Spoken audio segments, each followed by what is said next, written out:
नमस्कार, स्वागत आहे तुमचं सुषमास किचनमध्ये। आज आपण सर्वांच्या आवडीची चटपटीत अशी भेळ तयार करणार आहोत। रेसिपी शेवटपर्यंत बघा। माझ्या जर चॅनलवर तुम्ही नवीन असाल तर चॅनलला सबस्क्राइब करा, लाईक करा, तसेच बेल नोटिफिकेशन पण ऑलवर प्रेस करा, म्हणजे माझ्या प्रत्येक नवीन रेसिपीचं नोटिफिकेशन सर्वात आधी तुम्हाला येईल।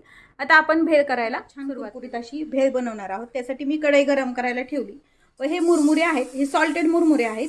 हे थोडेसे हळद आणि मीठ टाकून आपल्याला गरम करून घ्यायचे आहेत। हे ऑप्शनल आहे, तुम्ही डायरेक्ट मुरमुरे घेतले तरी चालतात, फक्त कुरकुरीत हवेत मुरमुरे, असे सरदलेले नसले पाहिजेत।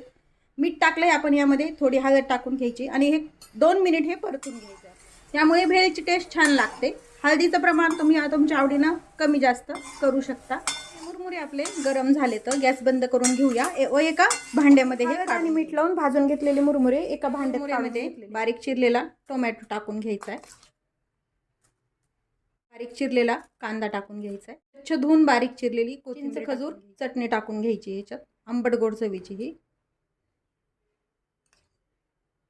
आता ही हिरवी चटणी टाकून घेऊया, किंचित मीठ टाकून घ्या।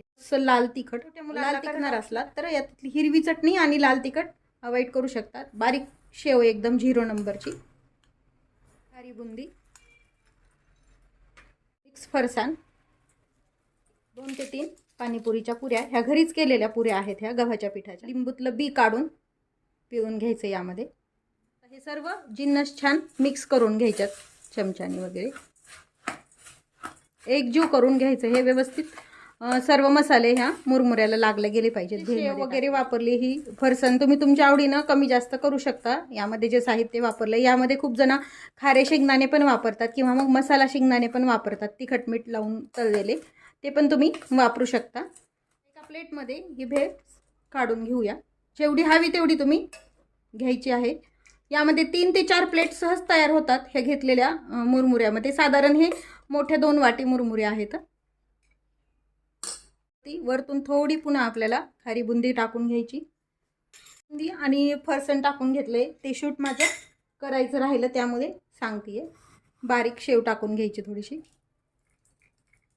मी आता एक डिश ठेवून घेतली आहे, कारण ही सर्व खाली सांडते त्यामुळे, आधी ठेवलेली नव्हती। शेव टाकून घेतली आपण बारीक, ती बारीक चिरलेला कांदा टाकून घ्यायचा थोडासा, थोडीशी कोथिंबीर, टोमॅटो टाकून घ्यायचे। तर आहे आपली सर्वांच्या आवडीची चटपटीत अशी भेळ।